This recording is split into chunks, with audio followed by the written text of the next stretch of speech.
Hello ನಮಸ್ತೆ students, welcome back to anti clock coaching academy. ನಾನು Nikhilesh, anti clock coaching ಅಕಾಡೆಮಿಯಿಂದ. Students, ಈ ಒಂದು ವಿಡಿಯೋದಲ್ಲಿ ನಾನು ಕಾಮಿಡ್ ಬಗ್ಗೆ ತಿಳಿಸ್ತಾ ಇದ್ದೇನೆ. ಒಂದಿಷ್ಟು ಜನ ಕಾಮಿಡ್ ಎಕ್ಸಾಮನ್ನು ಬರೆದಿದ್ದೀರಾ, ಈಗ ಆಲ್ರೆಡಿ ಆಗಿದೆ. ಸೊ 3 ಶಿಫ್ಟ್ಗಳಾಗಿ ಡಿವೈಡ್ ಆಗಿತ್ತು, ಎಕ್ಸಾಮ್ ಆಗಿದೆ. ಇವತ್ತು ಆಲ್ಮೋಸ್ಟ್ ಕೀ ಆನ್ಸರ್ನ ಬಿಟ್ಟಿದ್ದಾರೆ. ಕೆಲವೊಂದಿಷ್ಟು ಸ್ಟೂಡೆಂಟ್ಸ್ಗಳಿಗೆ ಮಾರ್ಕ್ಸ್ ಗೊತ್ತಾಗಿದೆ. ಸೊ ಅದರ ಬಗ್ಗೆ ಒಂದಿಷ್ಟು ಡೌಟ್ಸ್ಗಳಿದೆ, ಅದನ್ನು ನಾನು ನಿಮಗೆ ಕ್ಲಾರಿಫೈ ಮಾಡಲಿಕ್ಕೆ ಇದೊಂದು ವಿಡಿಯೋವನ್ನು ಮಾಡ್ತಾ ಇದ್ದಾರೆ. ಏನಿದು ಕಾಮಿಡ್ ಅಂದರೆ ಏನು, ಕಾಮಿಡ್ ಯಾರಿಗೋಸ್ಕರ, CET ಥರನೇ ಇರುತ್ತಾ ಕಾಮಿಡ್ ಅಥವಾ CET ಮತ್ತು ಕಾಮಿಡ್ ಮಧ್ಯೆ ಇರುವಂಥ ಡಿಫ್ರೆನ್ಸ್ ಏನು, ಅದ್ರ ಬಗ್ಗೆ ಮಾತಾಡ್ತಾ ಇದ್ದೇನೆ ಸ್ಟೂಡೆಂಟ್ಸ್. ಓಕೆ, ಫಸ್ಟ್ ಈಗ ಅದಕ್ಕೂ ಮುಂಚೆ ನಾನು KCET 2024ಗೆ ಯಾರ್ಯಾರು ಇಂಜಿನಿಯರಿಂಗ್ಗೆ ಜಾಯ್ನ್ ಆಗಬೇಕು ಅಂತಿದ್ರೆ ಥ್ರೂ KCET ಅವರಿಗೆ ಪರ್ಸನಲ್ ಗೈಡೆನ್ಸ್, ಒನ್ ಗೈಡೆನ್ಸ್ ಅನ್ನು ಕೊಡ್ತೇವೆ. ಒನ್ ಗೈಡೆನ್ಸ್ ಅಂತ ಹೇಳಿದ್ರೆ ಕಂಪ್ಲೀಟ್ ನಿಮ್ಮ ರ್ಯಾಂಕಿಗೆ ಸರಿಯಾಗಿ ಯಾವ ಕಾಲೇಜ್ ಸಿಗುತ್ತೆ, ಯಾವ ಕಾಲೇಜ್ ಸೀಟ್ ಆಗುತ್ತೆ, ಅಂಡ್ ನಿಮಗೆ 100% ಆಪ್ಷನ್ ಎಂಟ್ರಿ ಮಾಡುವಾಗ ಯಾವ ಕಾಲೇಜನ್ನ ಫಸ್ಟ್ ಹಾಕಬೇಕು, ಯಾವ ಕಾಲೇಜನ್ನ ನೆಕ್ಸ್ಟ್ ಹಾಕಬೇಕು, till you get best engineering college, deserved best engineering college ಸಿಗೋವರೆಗೂ, ನಿಮ್ಮ ಎಕ್ಸ್ಪೆಕ್ಟೆಡ್ ಬ್ರಾಂಚ್ ಸಿಗೋವರೆಗೂ ಕೂಡ ನಾವು ನಿಮಗೆ ಹೆಲ್ಪ್ ಮಾಡ್ತೇವೆ students. Not only till engineering, once after engineering also ನಾವು ನಿಮಗೆ ಹೆಲ್ಪ್ ಮಾಡ್ತೇವೆ. ಓಕೆ, ಇದು ಪೇಯ್ಡ್ ಕೋರ್ಸ್ ಆಗಿರುತ್ತೆ. ಆಲ್ರೆಡಿ ಒಂದಿಷ್ಟು ಜನ ಸ್ಟೂಡೆಂಟ್ಸ್ ಸೇರಿದ್ದಾರೆ. ಸೊ ಅದ ನಂತರ ಈ ನಂಬರ್ಗೆ ನನಗೆ ಮೆಸೇಜ್ ಹಾಕಿ. ಇದು ಪೇಯ್ಡ್ ಕೋರ್ಸ್ 500 ರೂಪೀಸ್ ಆಗಿದೆ, ಚೀಪೆಸ್ಟ್ ಕೋರ್ಸ್ ಇದು 500 ರೂಪೀಸ್. ಸೊ ಇದರಲ್ಲಿ ನಾವು ಎಲ್ಲದನ್ನು ಹೇಳಿಕೊಡ್ತೇವೆ. ನಿಮಗೆ ಪರ್ಸನಲ್ ಆಗಿ ಏನೇ ಡೌಟ್ಸ್ಗಳಿದ್ರು ಕೂಡ ನಾನು ಕ್ಲಾರಿಫೈ ಮಾಡ್ತೇನೆ. ಹಾಗೆ ನಿಮ್ಮ ರ್ಯಾಂಕಿಗೆ ಸರಿಯಾಗಿ ಯಾವ ಕಾಲೇಜಲ್ಲಿ ನಿಮಗೆ ಯಾವ ಸೀಟ್ ಆಗ್ಬಹುದು ಅದನ್ನು ಕೂಡ ಲಿಸ್ಟ್ ಮಾಡಿ ಕೊಟ್ಟು ನಿಮಗೆ ಒನ್ ಗೈಡೆನ್ಸ್, ಪರ್ಸನಲ್ ಗೈಡೆನ್ಸ್ ಅನ್ನು ಕೊಡ್ತೇವೆ. ಅದೇ ರೀತಿ KEಯಿಂದ ಬರುವಂಥ ಅಪ್ಡೇಟ್ಸ್ಗಳನ್ನು ನಿಮಗೆ ಅಪ್ಡೇಟ್ ಮಾಡ್ತಾ ಇರ್ತೇವೆ. ಲೈಕ್ ಇವಾಗ ನೆಕ್ಸ್ಟ್ ಈಗ ಡಾಕ್ಯುಮೆಂಟ್ ವೆರಿಫಿಕೇಶನ್ ಆದ ನಂತರ ನಿಮಗೆ ಡಾಕ್ಯುಮೆಂಟ್ ವೆರಿಫಿಕೇಶನ್ ಸ್ಲಿಪ್ ಅನ್ನು ರಿಲೀಸ್ ಮಾಡ್ತಾರೆ. ಅದಾದ ನಂತರ ನಿಮಗೆ ಸೀಟ್ ಮ್ಯಾಟ್ರಿಕ್ಸ್ ಅನ್ನು ರಿಲೀಸ್ ಮಾಡ್ತಾರೆ. ಅಕಾರ್ಡಿಂಗ್ ಟು ಸೀಟ್ ಮ್ಯಾಟ್ರಿಕ್ಸ್ ನೀವು ಆಪ್ಷನ್ ಎಂಟ್ರಿ ಮಾಡಬೇಕು. ಆಪ್ಷನ್ ಎಂಟ್ರಿ ಆದ ನಂತರ ಮಾಕ್ ಅಲಾಟ್ಮೆಂಟ್ ಆಗುತ್ತೆ. ಮಾಕ್ ಅಲಾಟ್ಮೆಂಟ್ ಆದ ನಂತರ ಎಡಿಟಿಂಗ್ ಆಪ್ಷನ್ ಇದ್ರೆ ಎಡಿಟಿಂಗ್ ಮಾಡ್ಬೋದು. ಸೊ ಅದೆಲ್ಲದನ್ನು ಏನು ಮಾಡಬೇಕು, ಅದು ಫಸ್ಟ್ ರೌಂಡ್ ಆಗುತ್ತೆ. ಫಸ್ಟ್ ರೌಂಡ್ ಆದಮೇಲೆ ನೀವು ಸೆಕೆಂಡ್ ರೌಂಡ್ ಹೋಗ್ಬೇಕಾ ಬೇಡವಾ, ಅದೆಲ್ಲದನ್ನು ನಾನು ನಿಮಗೆ ಒನ್ ಗೈಡೆನ್ಸ್ ಪರ್ಸನಲ್ ಆಗಿ ಖುದ್ದು ನಾನೇ ಕೊಡ್ತೇನೆ ಸ್ಟೂಡೆಂಟ್ಸ್, ಆಯ್ತಾ. ಸೊ ಇದೆಲ್ಲದೂ ಕೂಡ ಜಸ್ಟ್ ಫಾರ್ 500 ರೂಪೀಸ್ ನಿಮ್ಗೆ ಸಿಗ್ತಾ ಇದೆ. ಬೇರೆ ಕಡೆ ಸಿಗ್ತಾ ಇದೆ ಸ್ಟೂಡೆಂಟ್ಸ್ ಆನ್ಲೈನಲ್ಲಿ 5000 ಈ ರೀತಿ ಸಿಗ್ತಾ ಇದೆ. ನಾವು ಜಸ್ಟ್ ಫಾರ್ 500 ರೂಪೀಸ್ ನಮ್ಮ ಆನೆಸ್ಟ್ ವರ್ಕ್, ನಾನು ಆನೆಸ್ಟ್ ಆಗಿ ಎಷ್ಟು ವರ್ಕ್ ಮಾಡಬೇಕಾಗುತ್ತೆ ಅಷ್ಟು ವರ್ಕನ್ನು ಮಾಡ್ತೇನೆ ಸ್ಟೂಡೆಂಟ್ಸ್, ಆಯ್ತಾ. ನಿಮಗೆ ಒಳ್ಳೆ ಕಾಲೇಜನ್ನ, ಬೆಸ್ಟ್ ಡಿಸರ್ವ್ಡ್ ಕಾಲೇಜನ್ನ ಸಿಗೋವರೆಗೂ ನಾನು ನಿಮ್ಮ ಜೊತೆ 100% ಸಪೋರ್ಟಿವ್ ಆಗಿ ನಿಂತ್ಕೊಂಡಿರ್ತಾನೆ. ಓಕೆ ಸ್ಟೂಡೆಂಟ್ಸ್, ಯಾರಿಗಾದ್ರೂ ಜಾಯ್ನ್ ಆಗಬೇಕಿದ್ರೆ ಖಂಡಿತ ಈ ನಂಬರ್ಗೆ ಮೆಸೇಜ್ ಹಾಕಿ, ಆಯ್ತಾ.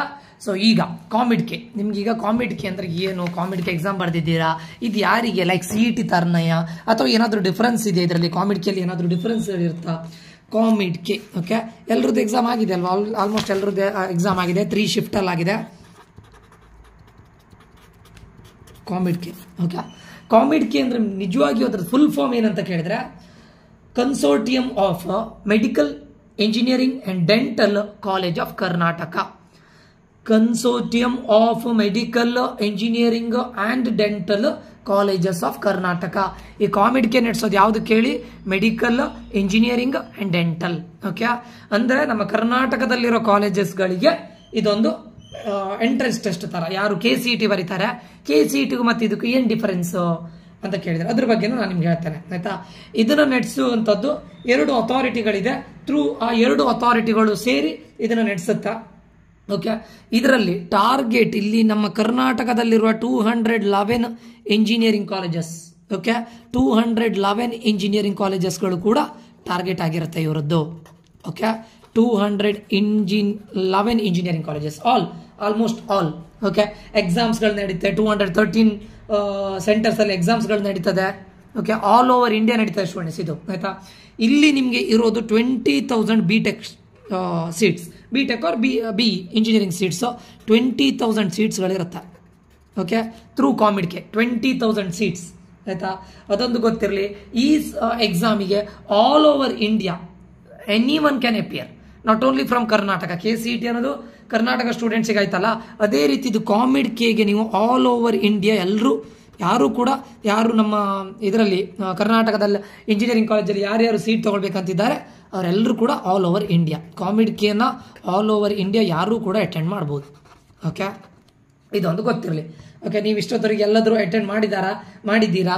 ಅಂಡ್ ಒಂದಿಷ್ಟು ಜನರಿಗೆ ಆಗಿದೆ, ಎಕ್ಸಾಮ್ ಆದಮೇಲೆ ಒಂದು ಮಾರ್ಕ್ಸ್ ಬಂದಿದೆ. ಇದರಲ್ಲಿ ಏನಾಗುತ್ತೆ ಕೇಳಿದ್ರೆ ನಮ್ಮ CET ಇದೆಯಲ್ಲ, KCET ಅಲ್ಲಿ ಏನು ಪ್ರಾಸೆಸ್ ನಡೀತದೆ ನೋಡಿ, ಅದೇ ತರ ಸೇಮ್ ಟು ಸೇಮ್ ಪ್ರಾಸೆಸ್ ಇರುತ್ತೆ. ಏನಾಗುತ್ತೆ ಅಂತ ಕೇಳಿದ್ರೆ ನಿಮಗೆ ಇದು ಮಾಡ್ತಾರೆ. ಈಗ CET ಅಲ್ಲಿ ನಿಮಗೆ ಡಾಕ್ಯುಮೆಂಟ್ ವೆರಿಫಿಕೇಶನ್ ಮಾಡ್ತಾರೆ. ಡಾಕ್ಯುಮೆಂಟ್ ವೆರಿಫಿಕೇಶನ್ ಆದ ನಂತರ ನಿಮ್ಗೆ ಏನು ಮಾಡ್ತಾರೆ, ಒನ್ಸ್ ಆಫ್ಟರ್ ಡಾಕ್ಯುಮೆಂಟ್ ವೆರಿಫಿಕೇಶನ್ ನಿಮಗೆ ಇದು ಮಾಡ್ಲಿಕ್ಕೆ ಇರುತ್ತೆ, ಚಾಯ್ಸ್ ಎಂಟ್ರಿ ಮಾಡ್ಲಿಕ್ಕೆ ಇರುತ್ತೆ. ಎಂಟ್ರಿ ಆದ್ಮೇಲೆ ನಿಮಗೆ ಮಾಕ್ ಅಲಾಟ್ಮೆಂಟ್ ಆಗುತ್ತೆ. ಮಾಕ್ ಅಲಾಟ್ಮೆಂಟ್ ಆದ ನಂತರ ಫಸ್ಟ್ ರೌಂಡ್ ಅಲಾಟ್ಮೆಂಟ್ ಆಗುತ್ತೆ. ಇಲ್ಲೂ ಕೂಡ ಅದೇ ಆಗುತ್ತೆ. ಓಕೆ, ಫಸ್ಟಿಗೆ ಆನ್ಲೈನ್ ರಿಜಿಸ್ಟ್ರೇಷನ್ ಆಗುತ್ತೆ. ಕೌನ್ಸಿಲಿಂಗಿಗೆ ನೀವು ಆನ್ಲೈನ್ ರಿಜಿಸ್ಟ್ರೇಷನ್ ಮಾಡಬೇಕಾಗುತ್ತೆ. ಆನ್ಲೈನ್ ರಿಜಿಸ್ಟ್ರೇಷನ್ ಮಾಡಿದ ನಂತರ ನಿಮಗೆ ಡಾಕ್ಯುಮೆಂಟ್ ಅಪ್ಲೋಡ್ ಮಾಡ್ಲಿಕ್ಕೆ ಹೇಳ್ತಾರೆ.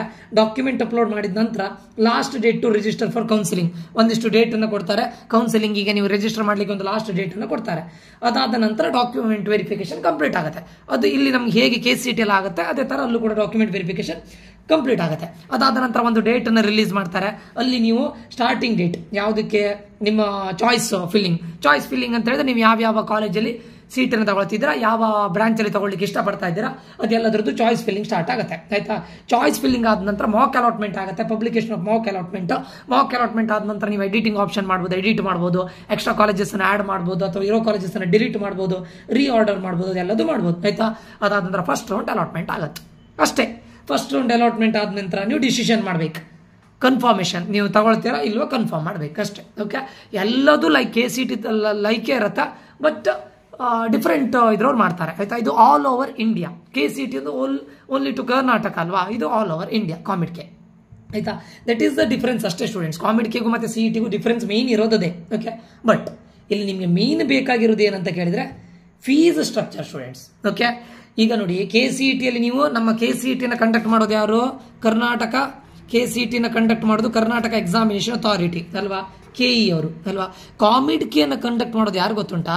ಕಾಮಿಡ್ಕಿಯನ್ನು ಕಂಡಕ್ಟ್ ಮಾಡೋದು ಪ್ರೈವೇಟ್ ಕಾಲೇಜ್ ಅವ್ರು ಕಂಡಕ್ಟ್ ಮಾಡೋದು. ಇದನ್ನ ಪ್ರೈವೇಟ್ ಕಾಲೇಜ್ ಅವರೆಲ್ಲ ಸೇರಿ ಇದನ್ನ ಕಂಡಕ್ಟ್ ಮಾಡೋದು. ಆಯ್ತಾ, ಕಾಮಿಡ್ಕಿಯನ್ನು. ಆಯ್ತಾ, ಇದರಲ್ಲಿ ನಿಮಗೆ ಅಡ್ಮಿಷನ್ ಇಂಟು ಗೌರ್ಮೆಂಟ್ ಕಾಲೇಜಸ್. ಎಲ್ಲಿ KCET ಏನು ನಿಮ್ಗೆ ಇಲ್ಲಿ ಅಡ್ಮಿಷನ್ ಎಲ್ಲಿಗಾಗತ್ತೆ? ಗೌರ್ಮೆಂಟ್ ಕಾಲೇಜಿಗಾಗತ್ತೆ. ಸರಿಯಾ? ಅದೇ ನಿಮಗೆ ಇಲ್ಲಿ admission to private colleges only.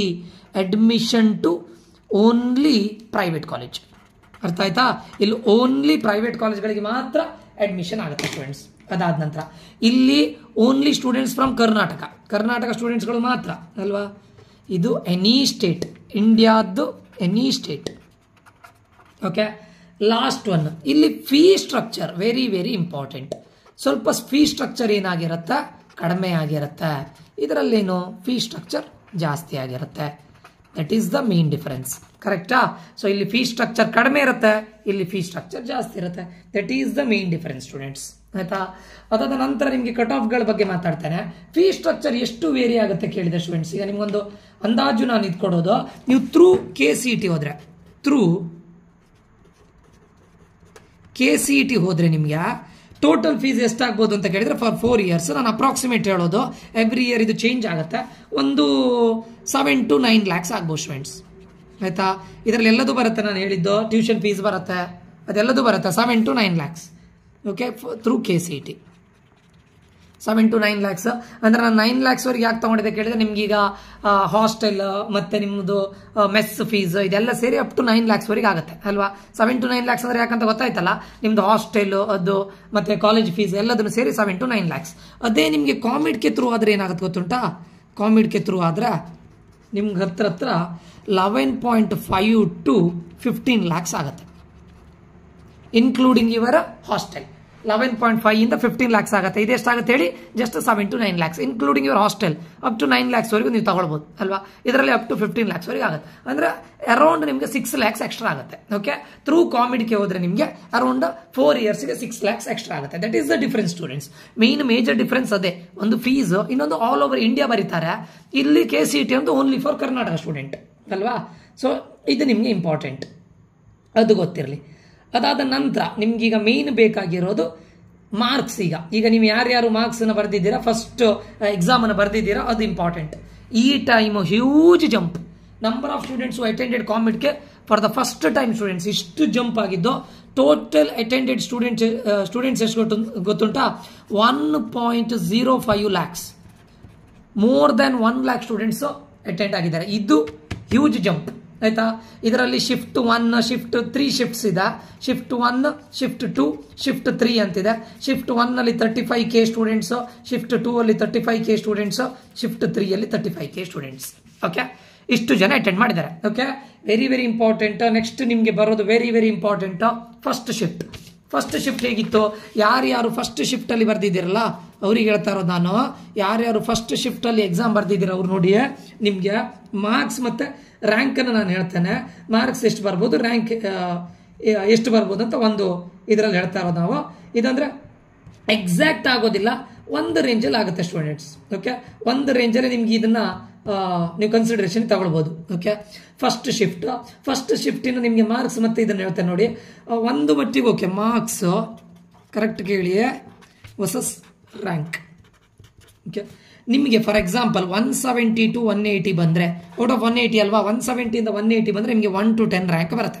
Okay, 160 to 169 ಬಂದರೆ ಅರೌಂಡ್ ಒಂದು ನಿಮ್ಮದು 11 to 40 ಅಂತ ಅಂದ್ಕೊಳ್ಬೋದು ನಾವು, ಆಯಿತಾ. 150 to 159 ಬಂದರೆ ಅರೌಂಡ್ ನಿಮ್ಮದು 41 to 100 ತಗೊಳ್ಬೋದು, ಆಯಿತಾ.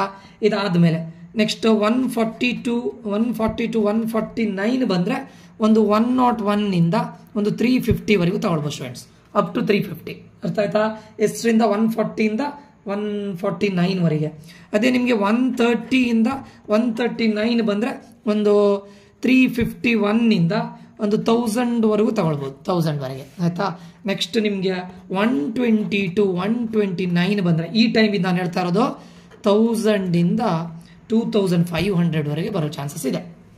ಓಕೆ, ಅದೇ ನಿಮಗೆ 110 119 ಬಂದರೆ 2500 4500 ಆಗೋ ಚಾನ್ಸಸ್ ಇದೆ, 4500 ಆಗೋ ಚಾನ್ಸಸ್ ಇದೆ, ಆಯ್ತಾ. ಅದಾದ ನಂತರ 110 ಆಯ್ತಲ್ಲ, 100 109 ಬಂದರೆ ನಿಮಗೆ ಮಾರ್ಕ್ಸ್ ರೇಂಜ್ ಅರೌಂಡ್ ನಿಮಗೆ 4500 ಒಂದು 7500 ರೇಂಜಲ್ಲಿ ಬರ್ಬೋದು, ಆಯಿತಾ. ಇದು ಅದಾದ ನಂತರ 90 to 99 ಬಂದರೆ ನಿಮಗೆ 7500 ಒಂದು 12000 ಬರುತ್ತೆ. ಓಕೆ, ಅದಾದ ನಂತರ 80 to 89 ಇದ್ದರೆ ಅರೌಂಡ್ 12000 ನಿಮಗೆ 17000 ಆಗುತ್ತೆ, 12001 17000 ಆಗುತ್ತೆ. 70 to 79 ರೇಂಜಲ್ಲಿ ಮಾರ್ಕ್ಸ್ ಬಂದರೆ ನಿಮಗೆ 17K ಒಂದು 24K ಬರ್ಬೋದು. Okay, in between. ಅದೇ ನಿಮಗೆ 60 to 69 ಆದರೆ ಒಂದು 24K ಒಂದು 32K ಬರ್ಬೋದು.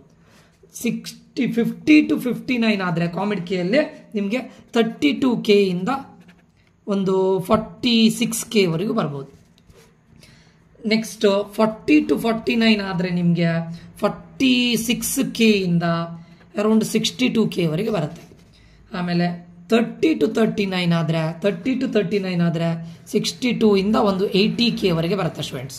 ಓಕೆ, ನೆಕ್ಸ್ಟ್ 20 to 29 ಮಾರ್ಕ್ಸ್ ಬಂದರೆ 80K ಒಂದು 98K. ಇನ್ನು 20ಗಿಂತ ಬಿಲೋ ಬಂದರೆ ನಿಮ್ಮ ರ್ಯಾಂಕ್ ಮೋರ್ ದ್ಯಾನ್ 1 lakh ಅಂದರೆ 98K ಮೋರ್ ದ್ಯಾನ್ 1 lakhಗೆ 1.05 lakhs ಹೋಗುತ್ತೆ. ಓಕೆ, ಸೊ ಇದಿಷ್ಟು ರೇಂಜ್ ಸ್ಟೂಡೆಂಟ್ಸ್, ಆಯಿತಾ. ನೀವು ಎಷ್ಟೆಷ್ಟು ಮಾರ್ಕ್ಸ್ ಬಂದಿದ್ದೀರ ಅನ್ನೋ ಗೊತ್ತಾಗತ್ತಲ್ಲ. ಈಗ ನೀವೀಗ ಇದನ್ನೆಲ್ಲ ನೋಡಿದರೆ ಒಂದು ಐಡಿಯಾ ಬಂತಲ್ಲ ಫಸ್ಟ್ ಶಿಫ್ಟ್ ಅವರಿಗೆ. ಓಕೆ, ಈಗ ಸೆಕೆಂಡ್ ಶಿಫ್ಟಿಗೆ ಹೋಗೋಣ ಸ್ಟೂಡೆಂಟ್ಸ್. ಸೆಕೆಂಡ್ ಶಿಫ್ಟ್ ಹೇಗಿತ್ತು ಅಂತ ಕೇಳಿದರೆ ಸ್ವಲ್ಪ ಮಾಡರೇಟ್ ಟು ಟಫ್, ಈಸಿ ಇರಲಿಲ್ಲ. ಸೆಕೆಂಡ್ ಶಿಫ್ಟ್ ಹೇಗಿತ್ತು ಅಂತ ಕೇಳಿದರೆ moderate to tough. Okay, most of the students ಹೇಳಿದ್ದಾರೆ ಸ್ವಲ್ಪ ಮಾಡರೇಟ್ ಅಂತ ಹೇಳಿದ್ದಾರೆ, ಕೆಲವೊಂದಿಷ್ಟು ಟಫ್ ಇದ್ದಿತ್ತು. ಓಕೆ, ಮಾಡರೇಟ್ ಟು ಟಫ್ ಅಂತ ಹೇಳ್ಬೋದು ನಾವು. ಹೀಗೆ ನಾನು ಇಲ್ಲಿ ಮತ್ತೆ ಬರೆಯೋದಿಲ್ಲ. ಮಾರ್ಕ್ಸ್ 170 to 180ಗೆ ಸೇಮ್, ಸೆಕೆಂಡ್ ಶಿಫ್ಟಿಗೂ ಸೇಮ್ ಸ್ಟೂಡೆಂಟ್ಸ್, ಇದು ಸೇಮ್ ಬರುತ್ತೆ ಸೆಕೆಂಡ್ ಶಿಫ್ಟಿಗೂ. ಓಕೆ, ಅದೇ ನಿಮಗೆ 160 to 189 ಇಲ್ಲಿ ಸ್ವಲ್ಪ ವೇರಿಯೇಷನ್ಸ್ ಆಗ್ಬೋದು ಸ್ಟೂಡೆಂಟ್ಸ್. ಸ್ವಲ್ಪ ವೇರಿಯೇಷನ್ಸ್ ಅಂತ ಹೇಳಿದ್ರೆ ಒಂದು 10 to 20 ಆ ಥರ ವೇರಿಯೇಷನ್ಸ್ಗಳು ಆಗ್ಬೋದು ಅಷ್ಟೇ. ಇಲ್ಲಿ ಬಿಗ್ ವೇರಿಯೇಷನ್ಸ್ಗಳೇನು ಆಗೋದಿಲ್ಲ ನಿಮಗೆ. ಓಕೆ, ಸೆಕೆಂಡ್ ಶಿಫ್ಟಲ್ಲಿ ಅಂಥ ದೊಡ್ಡ ಬಿಗ್ ವೇರಿಯೇಷನ್ಸ್ ಆಗೋದಿಲ್ಲ. 160 to 169ಗೆ ಒಂದು 11 to 25 ಬರ್ಬೋದು. ಇಲ್ಲಿ 25 to 80 ಬರ್ಬೋದು ಸೆಕೆಂಡ್ ಶಿಫ್ಟ್ ಅವರಿಗೆ. 80 to 250 ಬರ್ಬೋದು. ಇದು 250 to 800 ಬರ್ಬೋದು. ಇದು 800 to 2300 ಬರ್ಬೋದು. ಇದು 2300 ಒಂದು ಅರೌಂಡ್ 4000 ತಗೊಳ್ಬೋದು ನಾವು. ಇದು 4000 ಒಂದು 6600 ತಗೊಳ್ಬೋದು. ಇದು 6600 10,000 ತಗೊಳ್ಬೋದು, ನೋ ಪ್ರಾಬ್ಲಮ್, ಆಯಿತಾ. ನೆಕ್ಸ್ಟ್ 10,000 ಒಂದು 15,500 ತಗೊಳ್ಬೋದು ಸೆಕೆಂಡ್ ಶಿಫ್ಟರ್ಗೆ. ಇದೆಲ್ಲ ಸೆಕೆಂಡ್ ಶಿಫ್ಟರ್ಗೆ ಮಾತಾಡ್ತಾ ಇರೋದು ನಾನು. Don't get confused then. Okay, ಇದು ಈ ಮಾರ್ಕ್ಸ್ಗೆ 70 to 79 ರೇಂಜಿಗೆ ಒಂದು 15K ಇಂದ ಒಂದು 21K ವರೆಗೂ ಬರ್ಬೋದು. ಅದಾದ ನಂತರ ನಿಮ್ಗಿದು 21K ಇಂದ ಒಂದು 31K ವರೆಗೂ ಎಕ್ಸ್ಪೆಕ್ಟ್ ಮಾಡ್ಬೋದು ನೀವು. 31K ಇಂದ ಒಂದು 39K ವರೆಗೂ ನೋಡ್ಬೋದು. 39K ಇದು 39K ಇಂದ ಒಂದು 55K ವರೆಗೂ ನೋಡ್ಬೋದು. 55K. ಓಕೆ, ಇಲ್ಲಿ 55K ಇಂದ 75K ಆಗುತ್ತೆ, 75,000 ಆಗುತ್ತೆ. ಅಗೇನ್ 75,000 ಇಂದ 90,000. ಯಾಕಂದ್ರೆ ಸ್ವಲ್ಪ ಮಾಡರೇಟ್ ಟು ಟಫ್ ಇದೆಯಲ್ಲ, ಅದಕ್ಕೋಸ್ಕರ ಇದು 90K ಪ್ಲಸ್. ಓಕೆ, ಗೊತ್ತಾಯ್ತಲ್ಲ ಇದು ಸ್ಟೂಡೆಂಟ್ಸ್. ಯಾರ್ಯಾರಿಗೆ 170 ಇಂದ ಸೆಕೆಂಡ್ ಶಿಫ್ಟ್ ಅಲ್ಲಿ ಬರೆದವರಿಗೆ 170 ಇಂದ 180 ಆಲ್ಮೋಸ್ಟ್ ಇದೇ ಆಗುತ್ತೆ. 160 to 169 ಅಂತ ಹೇಳಿದ್ರೆ 11 to 25, 150 to 159 ಮಾರ್ಕ್ಸ್ ಬಂದಿದ್ದಿದ್ರೆ 25 to 80, 140 to 149 ಮಾರ್ಕ್ಸ್ ಬಂದಿದ್ದಿದ್ರೆ 80 to 250, 130 to 139 ಮಾರ್ಕ್ಸ್ ಬಂದಿದ್ದಿದ್ರೆ 250 to 800, 120 to 129 ಬಂದಿದ್ದಿದ್ರೆ 800 to 2300, 110 to 119 ಬಂದಿದ್ದಿದ್ರೆ 2300 to 4000, 100 to 109 ಬಂದಿದ್ದಿದ್ರೆ ನಿಮಗೆ 4000 to 6600, 90 to 99 ಬಂದಿದ್ದಿದ್ರೆ 6600 to 10,000, 80 to 89 ಬಂದಿದ್ರೆ 10,000 to 15,500, 70 to 79 ಬಂದಿದ್ದಿದ್ರೆ 15,000 to 21,000, 60 to 69 ಬಂದಿದ್ದಿದ್ರೆ 21,000 to 31,000, 50 to 59 ಬಂದಿದ್ದಿದ್ರೆ 31,000 to 39,000, 40 to 49 ಬಂದಿದ್ರೆ 39,000 to 55,000, 30 to 39 ಬಂದಿದ್ರೆ 55,000 to 75,000, 20 to 29 ಬಂದಿದ್ರೆ 75,000 to 90,000, ಲೆಸ್ ದನ್ 20 ಬಂದಿದ್ರೆ 90,000 ಪ್ಲಸ್. ಯಾಕೆ ಇದು ವೇರಿಯೇಷನ್ ಆಗ್ತಾ ಇದೆ ಗೊತ್ತಾ? ಸೊ ಇದು ವೇರಿಯೇಷನ್ಸ್ ಯಾಕೆ ಆಗ್ತಿದೆ ಕೇಳಿದ್ರೆ, ಇದು ಬಿಕಾಸ್ ಆಫ್ ಸೆಕೆಂಡ್ ಶಿಫ್ಟ್ ಅಲ್ಲಿ ಸ್ವಲ್ಪ ಮಾಡರೇಟ್ ಟು ಟಫ್ ಇದ್ದಿತ್ತಲ್ಲ, ಸೊ ವೇರಿಯೇಷನ್ಸ್ ಇಷ್ಟು ಲೆವೆಲ್ ಅಲ್ಲಿ ಆಗ್ತಾ ಇದೆ. ಓಕೆ, ಇದು ಫಸ್ಟ್ ಶಿಫ್ಟ್, ಇದು ಸೆಕೆಂಡ್ ಶಿಫ್ಟ್, ಇದು ಮತ್ತೆ ಥರ್ಡ್ ಶಿಫ್ಟ್ಗೆ ಮತ್ತೆ ಚೇಂಜ್ ಆಗುತ್ತೆ ಸ್ಟೂಡೆಂಟ್ಸ್. ಥರ್ಡ್ ಶಿಫ್ಟ್ ನಾನು ಕೊಡ್ತೇನೆ ನೋಡಿ, ನಾನು ಇದೇ ಇದರಲ್ಲಿ ಬರೀತೇನೆ. ಥರ್ಡ್ ಶಿಫ್ಟ್ ಅಲ್ಲಿ ಅಂದ್ರೆ ನಿಮಗೆ ಎಕ್ಸಾಮ್ ಹೇಗಾಗಿತ್ತು ಅದ್ರ ಮೇಲೆ ಡಿಪೆಂಡ್ ಆಗಿರುತ್ತೆ. ಓಕೆ, ಇದು ಯಾವ್ದ್ರ ಮೇಲೆ ಡಿಪೆಂಡ್ ಆಗಿರುತ್ತೆ? ನಿಮ್ಮ ಎಕ್ಸಾಮ್ ಮೇಲ್ಗಡೆ ಡಿಪೆಂಡ್ ಆಗಿರುತ್ತೆ ಸ್ಟೂಡೆಂಟ್ಸ್. ಓಕೆ, ಥರ್ಡ್ ಶಿಫ್ಟ್ ಬಗ್ಗೆ ಮಾತಾಡ್ತಿರೋದು ನಾನಿಲ್ಲೇ. ಥರ್ಡ್ ಶಿಫ್ಟ್ ಇದರಲ್ಲಿ ನಾನು ಇದನ್ನ ಹಾಗೆ ತಗೊಳ್ತೇನೆ. ಇಲ್ಲಿ ನೋಡಿ, ಈ ಮಾರ್ಕ್ಸ್ ರೇಂಜ್ ಅದೇ ಸೇಮ್ ಮಾರ್ಕ್ಸ್ ರೇಂಜ್ ಅದೇ ಆಗುತ್ತೆ ಸ್ಟೂಡೆಂಟ್ಸ್. ಇಲ್ಲಿ ಏನಿದೆ ಅದೇ ರೇಂಜ್ ಮಾರ್ಕ್ಸ್ ಅಂತ ತಗೊಳ್ಳೆ.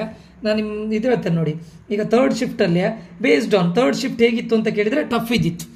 ಥರ್ಡ್ ಶಿಫ್ಟ್ ವಾಸ್ ಟಫ್, ಅದಕ್ಕೋಸ್ಕರ ಹೇಳ್ತಾ ಇರೋದು.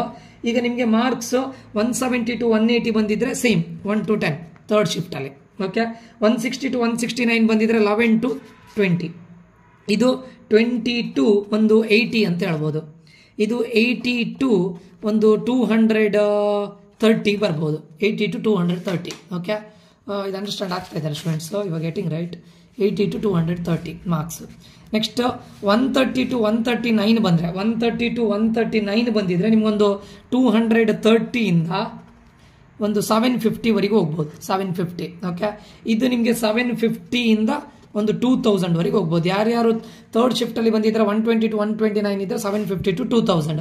ಇದು 110 to 119 ಒಂದು 2K ಇಂದ 3,600 ವರೆಗೂ ಹೋಗ್ಬೋದು. ಓಕೆ, 3,600. ಇದು 100 to 109 ಅಂತ ಹೇಳಿದ್ರೆ 3,600 ಇಂದ ಒಂದು 5,800 ವರೆಗೂ ಹೋಗ್ಬೋದು. ಆಯ್ತಾ, ಇಲ್ಲಿ 5,800 ಇಂದ ಒಂದು 8,500 ವರೆಗೂ ಹೋಗ್ಬೋದು. ಇಲ್ಲಿ 90 to 99 ರೇಂಜಿಗೆ. ಓಕೆ, 80 to 89 ರೇಂಜಿಗೆ ನಿಮಗೆ ಅರೌಂಡ್ 8,500 ಇಂದ ಒಂದು 12,100 ವರೆಗೂ ಹೋಗ್ಬೋದು. 12,100 ವರೆಗೂ ವೇರಿಯೇಷನ್ ಇದೆ. 70 to 79 ಮಾರ್ಕ್ಸಿಗೆ ನಿಮಗೆ 12,100 ಇಂದ ಅರೌಂಡ್ ಒಂದು 17.5 18Kಗೂ ನೀವು ಇದು ಮಾಡ್ಬೋದು. 18Kಗೆ. ಓಕೆ, ಸೊ ಇದು 18K ಇಂದ ಒಂದು 27.5K ಇಲ್ಲಿವರೆಗೂ ಬರ್ಬೋದು. 60 to 69ಗೆ. 50 to 59ಗೆ ನಿಮಗೆ 27.5K ಇಂದ ಅರೌಂಡ್ ಒಂದು 35.5K ಅಂತ ತಗೊಳ್ಬೋದು. 35.5K. 40 to 49ಗೆ ನೀವು 35.5K ಇಂದ ಒಂದು 50K ವರೆಗೂ ತಗೊಳ್ಬೋದು ಸ್ಟೂಡೆಂಟ್ಸ್. ಆಯ್ತಾ, ಇದು 50 to 70K. ನೆಕ್ಸ್ಟ್ 30 to 39 ಆದರೆ 50 to 70K, 20 to 29 ಆದರೆ 70K to 90K ಅರೌಂಡ್ ಅದಾಗುತ್ತೆ. ಲೆಸ್ ದನ್ 20 ಆದರೆ 90K ಪ್ಲಸ್. ವೈ ಬಿಕಾಸ್ ಇದು ಸ್ವಲ್ಪ ಟಫ್ ಇದ್ದಿತ್ತು ಅದಕ್ಕೋಸ್ಕರ. ಅದು ಮಾಡರೇಟ್ ಟು ಟಫ್ ಇದೆ. ಸೊ ಆಲ್ಮೋಸ್ಟ್ ಇದೊಂದು ನಿಮಗೆ ರೇಂಜಿಗೆ ಅರ್ಥ ಆಗಿದೆ ಅಂತ ಅನ್ಕೊಳ್ತೇನೆ ಅಲ್ಲ. ಸೊ ಇದು ನಿಮಗೆ ಎಷ್ಟು ಮಾರ್ಕ್ಸಿಗೆ ಎಷ್ಟು ಈ ರೇಂಜಲ್ಲೇ ಬರುತ್ತೆ ಸ್ಟೂಡೆಂಟ್ಸ್. ಆಲ್ಮೋಸ್ಟ್ ಇದೇ ರೇಂಜಲ್ಲಿ ನಿಮಗೆ ಇದು ಬರುತ್ತೆ ಕಾಮಿಡ್ಗೆ ಇದು ಮಾರ್ಕ್ಸ್ ಇಷ್ಟು ಬರುತ್ತೆ. ಓಕೆ, ಆಲ್ಮೋಸ್ಟ್ ಎಲ್ಲರೂ ಕೂಡ ಈ ರೇಂಜಲ್ಲಿ ಇದ್ದೀರಾ 50, 60. ಸೊ ಅಂದ್ರೆ ನಿಮ್ದು ಈ ರೇಂಜಲ್ಲಿ ಬರುತ್ತೆ student. 50, 60ಗೆ 27.5 to 35.5, 18K to 27 or 28 ಈ ತರ ಈ ರೇಂಜಲ್ಲಿ ಬರುತ್ತೆ. ಓಕೆ, ಸೊ ಇದಿಷ್ಟು ನಿಮ್ಮ ಮಾರ್ಕ್ಸ್ ಪ್ರಿಡಿಕ್ಷನ್ ಸ್ಟೂಡೆಂಟ್ಸ್. ಅಂದ್ರೆ ಮಾರ್ಕ್ಸ್ ಮತ್ತೆ ರ್ಯಾಂಕ್ ಯಾವ ರೇಂಜಲ್ಲಿ ಬರ್ಬೋದು ನಿಮ್ಮ ಈ ಮಾರ್ಕ್ಸ್ಗೆ ಫಸ್ಟ್ ಶಿಫ್ಟ್ ಅಲ್ಲಿ ಬರ್ದವರಿಗೆ, ಸೆಕೆಂಡ್ ಶಿಫ್ಟ್ ಅಲ್ಲಿ ಬರ್ದವರಿಗೆ, ಥರ್ಡ್ ಶಿಫ್ಟ್ ಅಲ್ಲಿ ಬರ್ದವರಿಗೆ. ಓಕೆ, ಹೋಪ್ ಇದು ಅಂಡರ್ಸ್ಟ್ಯಾಂಡ್ ಆಗಿದೆ ಅಂತ ಅನ್ಕೋತೇನೆ. ಇದಾದ ನಂತರ ಈಗ ನಿಮಗೆ ಆಕ್ಚುಲಿ ಕಟ್ ಆಫ್ಗಳು ಬೇಕಿತ್ತು. ಯಾವ್ದ್ರದ್ದು ನಿಮಗೆ RV ಕಾಲೇಜಲ್ಲಿ ಏನು ಕಟ್ ಆಫ್ ಇದೆ, ರಾಮಯ್ಯದಲ್ಲಿ ಏನು ಕಟ್ ಆಫ್ ಇದೆ ಲಾಸ್ಟ್ ಇಯರ್, ಅದೆಲ್ಲದನ್ನು ಮುಂದಿನ ವಿಡಿಯೋದಲ್ಲಿ ಹೇಳ್ತೇನೆ ಸ್ಟೂಡೆಂಟ್ಸ್. ಓಕೆ, ಇದಿಷ್ಟು ನಿಮ್ದು ಏನು ಕಾಮಿಡ್ ಕೇದು ಮಾರ್ಕ್ಸ್ ಮತ್ತೆ ಶಿಫ್ಟ್ ವೈಸ್ ಏನು ರ್ಯಾಂಕ್ ಬರುತ್ತೆ ಅದನ್ನು ಹೇಳಿದ್ದೇನೆ. ಮತ್ತೆ ಕಾಮಿಡ್ ಕೆ ಬಗ್ಗೆ ಏನೇನು ಗೊತ್ತಿರಲಿಲ್ಲ ನಿಮಗೆ, ಫೀಸ್ ಸ್ಟ್ರಕ್ಚರ್ ಏನಾಗುತ್ತೆ, ಏನು ವೇರಿಯೇಷನ್ಸ್ ಆಗುತ್ತೆ ಅದ್ರ ಬಗ್ಗೆ ಹೇಳಿದ್ದೇನೆ. ಓಕೆ ಸ್ಟೂಡೆಂಟ್ಸ್, ಇದಿಷ್ಟು ಈ ವಿಡಿಯೋ ನಿಮಗೆ ಎಂಡ್ ಮಾಡ್ತೇನೆ. ಮುಂದಿನ ವಿಡಿಯೋದಲ್ಲಿ ನಿಮಗೆ ಕಾಮಿಡ್ ಕೆ ಕಾಲೇಜ್ ವೈಸ್ ಯಾವ ರೀತಿ ಕಟ್ ಆಫ್ ಇದೆ ಲಾಸ್ಟ್ ಇಯರ್, ಯಾವ ಬ್ರಾಂಚಿಗೆ ಯಾವ ರೀತಿ ಕಟ್ ಆಫ್ ಇದೆ ಅದನ್ನು ಮುಂದಿನ ವಿಡಿಯೋದಲ್ಲಿ ಮಾಡ್ತೇನೆ ಸ್ಟೂಡೆಂಟ್ಸ್. ಅದೇ ರೀತಿ ನಿಮಗೆ ಕಾಮಿಡ್ ಕೆಗೂ ಕೂಡ ನಾವು ಕೌನ್ಸಿಲಿಂಗ್ ಕೊಡ್ತೇವೆ, ಈವನ್ KCETಗೂ ಕೌನ್ಸಿಲಿಂಗ್ ಕೊಡ್ತೇವೆ. ಇದೆಲ್ಲದಕ್ಕೂ ನೀವು ಜಾಯ್ನ್ ಆಗಬೇಕಂತಿದ್ರೆ, ಏಕಲವ್ಯ ಗ್ರೂಪಿಗೆ ಜಾಯ್ನ್ ಆಗಬೇಕು ಅಂತಿದ್ರೆ ದಯವಿಟ್ಟು ಈ ನಂಬರ್ಗೆ ನಂಗೆ ಮೆಸೇಜ್ ಮಾಡಿ. ಇದು 500 ರೂಪೀಸ್ ಆಗಿರುತ್ತೆ, ಚೀಪೆಸ್ಟ್ ಇದ್ದುದ್ರಲ್ಲಿ ಚೀಪ್ ಅಂತ ಅನ್ಕೊಳ್ತೇನೆ. ಸೊ ದಯವಿಟ್ಟು ಈ ನಂಬರ್ಗೆ ಮೆಸೇಜ್ ಮಾಡಿ, ನಾನು ನಿಮಗೆ 1-on-1 ಪರ್ಸನಲ್ ಗೈಡೆನ್ಸ್ ಅನ್ನು ಕೊಡ್ತೇನೆ. ಎಟ್ ಎನಿ ಟೈಮ್ ನಿಮ್ಗೆ ಏನೇ ಡೌಟ್ಸ್ಗಳಿದ್ರು ಈ ನಂಬರ್ಗೆ ನೀವು ಮೆಸೇಜ್ ಮಾಡ್ಬೋದು ಅಥವಾ ಕಾಲ್ ಮಾಡ್ಬೋದು. Okay, thank you students. ನಾನು ನಿಖಿಲೇಶ ಸೈನಿಂಗ್ ಆಫ್. ಹೀಗೆ ಎಲ್ರಿಗೂ ಈ ಒಂದು ವಿಡಿಯೋವನ್ನು ನೀವು ಶೇರ್ ಮಾಡಿ, ಲೈಕ್ ಮಾಡಿ, ಸಬ್ಸ್ಕ್ರೈಬ್ ಮಾಡಿ. I am signing off Nikhilesh. Thank you students. Bye, take care all, love you all.